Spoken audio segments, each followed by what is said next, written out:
On the previous video, we learned the long vowel sound I. We are moving on and we are going to learn the long vowel sound O. O. OA makes the sound O, and we usually find it in the middle of the word. For example, in words like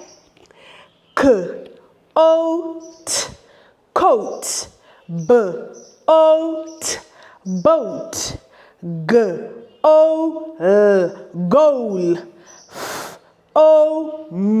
foam, oat, coat, oat, boat,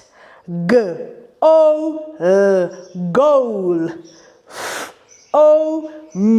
foam. Now it is your turn.